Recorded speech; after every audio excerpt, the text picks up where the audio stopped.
Hello दोस्तों, कैसे हैं आप सभी। मैं आपका दोस्त होस्ट यशवंत सिंह आप सभी का स्वागत करता हूं आपके अपने चैनल क्वालिटी स्टडीज में। तो गाइज, आज इसी के क्रम में हम आगे बढ़ते हुए आज बात करने वाले हैं इंडिया नेपाल का जो काली रिवर का इश्यू हो रखा है उसके बारे में। क्या है सुगौली की संधि, हम इसके बारे में आज चर्चा करने वाले हैं। तो अगर मैं बात करूं चंद डायनेस्टी की, कौन थी चंद डायनेस्टी, क्या इनका कनेक्शन है नेपाल से और सुगौली की संधि से, हम इसके बारे में भी चर्चा करने वाले हैं। तो गाइस, अगर मैं बात करूं चंद डायनेस्टी की, तो इनकी स्थापना जो की गई थी वो सोमचंद जी के द्वारा की गई थी। लगभग 10वीं शताब्दी में इनके द्वारा स्थापना की गई थी चंद डायनेस्टी की। और इन्होंने जो स्थापना करी थी वो कत्यूरों को हराने के बाद करी थी। वहाँ पे उस समय शासन हुआ करता था कुमाऊं रीजन में, जिसको हम कुर्मांचल के नाम से उस समय जानते थे। कत्यूरों का शासन हुआ करता था वहाँ पे। उनको हराने के पश्चात चंद डायनेस्टी की स्थापना की जाती है सोमचंद जी के द्वारा। तो मैं अगर बात करूँ तो सोमचंद जी जैसे ही वहाँ पे अपना आधिपत्य स्थापित करते हैं तो वो राजधानी को शिफ्ट कर देते हैं चंपावत वहाँ से। और चंपावत राजधानी उनकी रहती है जब तक कि उनकी डायनेस्टी में जो राजा हुआ करते थे एक भीष्मचंदा करके। तो जब तक भीष्मचंद्र जी की मृत्यु नहीं हो जाती है तो ये राजधानी आपकी चंपावत ही रहती है। मगर जैसे ही भीष्मचंद्र जी की मृत्यु हो जाती है तो मृत्यु होने के तत्पश्चात जो राजा बनते हैं कल्याण चंद, वो इस राजधानी को शिफ्ट कर देते हैं और शिफ्ट कर देते हैं इसको 1563 ईस्वी में चंपावत से अल्मोड़ा में। और गाइज, इसके बाद में अगर बात करूं चंद डायनेस्टी में एक लक्ष्मी चंद करके एक राजा हुआ करते थे। तो जो आपने एक नाम सुना होगा बागनाथ टेम्पल करके, जो कि बागेश्वर में स्थित है, तो वो भी चंद डायनेस्टी के जो ये राजा थे लक्ष्मी चंद जी, इनके द्वारा 1602 ईस्वी में उसका निर्माण कार्य करवाया गया। इसके बाद में अगर चंद डायनेस्टी की बात करूं तो इनका जो एक पीरियड था, पीक पीरियड, जहाँ पे इन्होंने अपना जो साम्राज्य है उसका विस्तार किया था, तो किस रूलर के टाइम पे उन्होंने ये किया था उसके बारे में हम इसमें जानेंगे। चंद डायनेस्टी के मोस्ट पावरफुल रूलर की मैं अगर बात करूं तो उसमें नाम आता है आपके बाज बहादुर चंद का। तो लगभग इन्होंने 1638 ईस्वी से लेके 1678 ईस्वी तक पूरा साम्राज्य अपना संभाला और उस साम्राज्य का विस्तार ही करते गए, लगभग विस्तार ही करते गए। तो इसीलिए इनको भी पावरफुल रूलर कहा जाता है। कहा जाता है कि शाहजहां से मिलने गए थे दिल्ली में एक बार, लगभग 1655 ईस्वी की बात है। तो इन्होंने गढ़वाल रीजन पर आक्रमण करना था। तो इन्होंने शाहजहां को बोला कि आप हमारी हेल्प करिए, हमारे साथ गढ़वाल पर आक्रमण करने में साथ दीजिए। तो इस तरह से उन्होंने क्या करा कि देहरादून में एक जगह है, वहां पे इन्होंने युद्ध किया और देहरादून को कैप्चर कर लिया। देहरादून को कैप्चर करने के बाद यहाँ पे थमे नहीं। बात करूं तो इसके बाद इन्होंने अस्कोट के जो रजवाड़े थे उन पर भी आक्रमण किया और उनको भी पराजित कर दिया था। और इस तरह से इन्होंने अपने साम्राज्य का विस्तार करते ही गए। अगर मैं बात करूं इसके बाद होता क्या है, कुमाऊं रीजन में 1790 ईस्वी की बात है। राजा हुआ करते थे एक पृथ्वी शाह, वहाँ पे नरेश कहते थे इनको, पृथ्वी नारायण शाह नरेश थे वहाँ पे। तो वो क्या करते हैं, प्लान बनाते हैं। वो कहते हैं कि हम काली नदी को पार करके कुर्मांचल में जाएंगे, वहां पर आक्रमण करेंगे और अपना जो साम्राज्य है उसको विस्तार करेंगे। तो इस तरीके से जो पृथ्वी नारायण शाह है वो काली नदी को पार करते हैं, गंगोली हाट से कुमाऊं रीजन में आते हैं। और उसके बाद क्या करते हैं, उसके बाद जो एक राजा थे चंद डायनेस्टी के महेंद्र चंद जी, उनको ये हरा देते हैं। हवलबाग का एक युद्ध होता है अल्मोड़ा में, वहां पे ये हरा देते हैं। चंद डायनेस्टी के जो राजा थे महेंद्र चंद को हराने के बाद अपने साम्राज्य को वहां पे स्थापित कर देते हैं। 1791 की बात मैं अगर करूँ तो इन्होंने गढ़वाल पर भी आक्रमण करने की कोशिश करी थी, लेकिन वो वहां पे विफल रहे थे, क्योंकि जो हमारे रूलर थे गढ़वाल के वो थोड़ा पराक्रमी ज्यादा थे। वो इनको इंक्रोचमेंट करने उन्होंने इनको नहीं दिया, कभी भी नहीं किया। उन्होंने बहुत बार कोशिश करी थी कि गढ़वाल में भी हम अपना साम्राज्य स्थापित करें, लेकिन ये हर बार विफल रहे थे। बट अगर मैं बात करूं 1803 ईस्वी की, तो ये वो समय था जब गढ़वाल में भूकंप आया था, बहुत ही बड़ा भूकंप आया था, बहुत त्रासदी हुई थी, साथ ही फेमाइन भी आया था। ना खाने का वहाँ पे कोई सामान था, ना ही वहाँ पे शस्त्र थे उनके पास। और इस समय पे इसका फायदा उठाते हुए 1804 ईस्वी में जो अमर सिंह करके एक नरेश हुआ करते थे, जो कि नेपाल के हुआ करते थे, उन्होंने उस समय फायदा उठाते हुए आक्रमण कर दिया गढ़वाल वाले रीजन पे। तो उन्होंने आक्रमण किया, उसको हम फुरबड़ा के युद्ध के नाम से जानते हैं।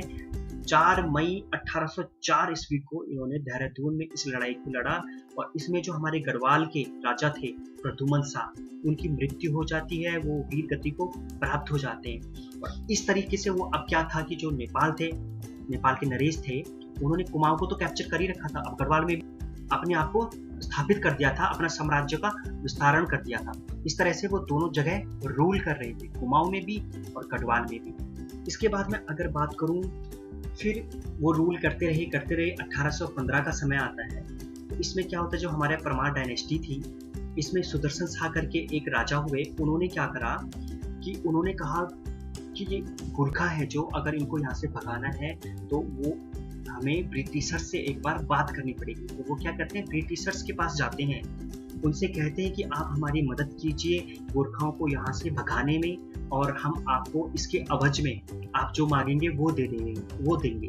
तो इसके बाद ब्रिटिशर्स को क्या चाहिए था, उन्होंने इनकी मदद करने के लिए तो हाँ कह ही दिया और अपनी शर्तें भी लागू कर दी साथ ही। तो इस तरीके से अंग्रेजों के द्वारा जो गोरखा है उन पर आक्रमण करना शुरू हो जाता है।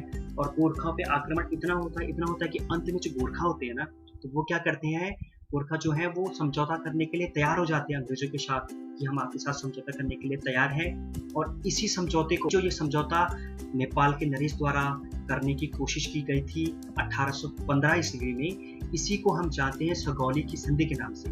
सगौली भी कहते हैं इसको, सुगौली के नाम से भी जानते हैं, सुगौली के नाम से भी जानते हैं।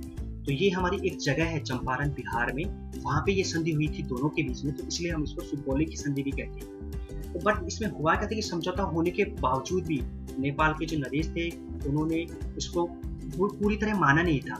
मतलब उसको समझौता कर तो लिया था लेकिन उसको वो मान नहीं रहे थे। तो इसके चलते उसको फिर दोबारा से रेटिफाई किया गया 1816 ईस्वी में, और इसको फिर जो नेपाल नरेश को कहा गया कि जो आपका रीजन होगा, जो नेपाल का रीजन होगा, वो eastern side of Kali river होगा। और इसी तरह से हमारा जो कुमाऊं वाला रीजन था वो western side of Kali river आ जाता है, eastern side of Kali river जो है वो नेपालियों का हो जाता है। मगर इसमें विवाद इस प्रकार बनता है कि विवाद का कारण जो रहा, इसमें उन्होंने कह तो दिया कि आप काली रिवर के उस पार रहेंगे, मगर इसमें अंग्रेजों के द्वारा ये नहीं बताया गया कि कुमाऊं नदी का ओरिजिन कहाँ से है। तो जिसका जो आज तक जो भारत है उसको मानता है कि काली नदी का जो उद्गम है वो ईस्टर्न पार्ट ऑफ काला पानी से होता है, जबकि जो नेपाल मानता है वो कहता है कि इसका जो ओरिजिन है लिम्फियाधुरा से होता है। और जो अभी की हम बात करें तो नेपाल ने एक रिसेंटली अपना पॉलिटिकल मैप भी लॉन्च किया है, और उसमें उन्होंने बताया है कि जो हमारा लिम्फियाधुरा है वहाँ से जो हमारी रिवर काली रिवर जो वहाँ से ओरिजिन होती है, वो उससे जो ईस्टर्न वाला पार्ट है वो नेपाल का है। लेकिन अभी जो उन्होंने अभी न्यू मैप अपना जो निकाला है, लॉन्च किया है, तो उसमें भारत ने अभी उनको कहा है कि जो नया नेपाल ने अपना मैप निकाला है उसमें जो दर्शाया गया है उनके द्वारा वो अनएक्सेप्टेबल है, वो मान्य नहीं है। तो इसके बाद में अगर बात करूं कि वो रीजन कहाँ पे है जहाँ पे जो ये कॉन्फ्लिक्ट बना हुआ है, तो अगर इस मैप में आप देखिए तो आपको ये दिख रहा होगा पोर्शन जो मैंने यहाँ पे मार्क कर रखा है, ये आपका उत्तराखंड में पड़ता है, पिथौरागढ़ डिस्ट्रिक्ट में। आप इसको एक बार ध्यान से देखिएगा। ये मैं अगर इसको जूम करूँ तो ये कॉर्नर पोर्शन इसका ये दिखता है। नीचे वाला जो पोर्शन आप देख रहे हैं ये नेपाल का है, ऊपर वाला पोर्शन जो आप देख रहे हैं ये भारत का है। भारत का जो आपका कुमाऊं का रीजन है वो वाला पिथौरागढ़ डिस्ट्रिक्ट में जो पड़ता है वो वाला रीजन है। अगर जो मैं इसके बाद ये बात करूं, ये यहाँ पे जो आप देख पा रहे हैं जो इंडिया का नीचे वाला तो नेपाल है, ऊपर वाला इंडिया का पार्ट है।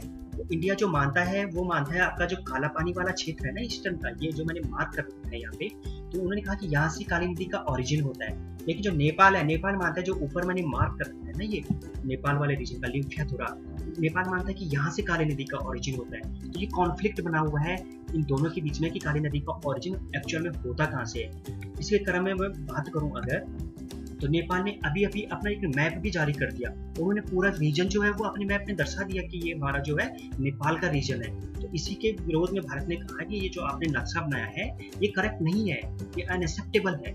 तो अगर मैं बात करूं कि ऐसा वो कर क्यों रहा है, ऐसा नहीं है कि भारत वहाँ पे अभी एनक्रोच कर रहा है कि भारत वहाँ पे था ही नहीं, कि भारत ने जानबूझ के वहाँ पे रोड निकाल दिया, ऐसा बिल्कुल भी नहीं है। मैं बात करूँ तो जब से शुरुआत से ही मैं बात करूँ तो भारत ही वहाँ पे रहता है, भारत की सेना वहाँ पे रहती है।